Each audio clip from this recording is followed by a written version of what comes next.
today God showed me another verse.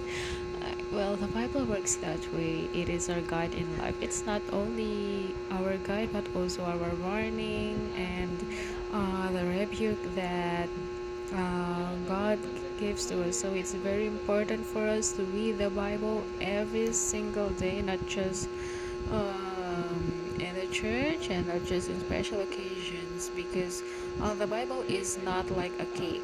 I read it somewhere. The Bible is not a cake that is only reserved for special occasions. It is a bread that is supposed to be read daily, supposed to be consumed daily. So that's why the Bible is our daily bread. And the Bible is a very powerful book because it is God in book form. This is God.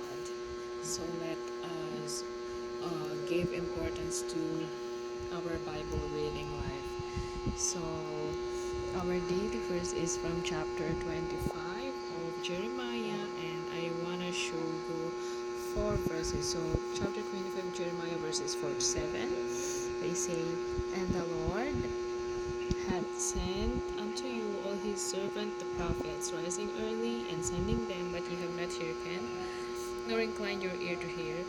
And they said, Turn you again, now every one from his evil way and from the evil of your doings, and dwell in the land that the Lord hath given unto you and to your fathers forever and ever.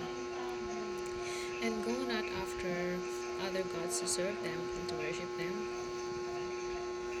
and provoke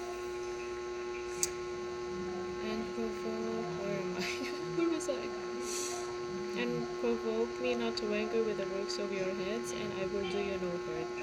Yet ye have not hearkened unto me, saith the Lord, that ye might provoke me to anger with the works of your hands to your own hurt." So he's talking about the kingdom of Judah, who has been ignoring God's warnings, God's commandments, despite God sending them prophets and to warn them, but they still made their hearts very hard to listen to. So that is why the punishment was inevitable at this stage.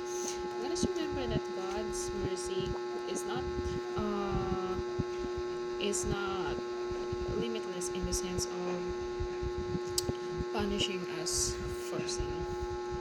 It is very long, but once it reaches its limit, then you will have to face the consequences of your sin, and they wouldn't be light.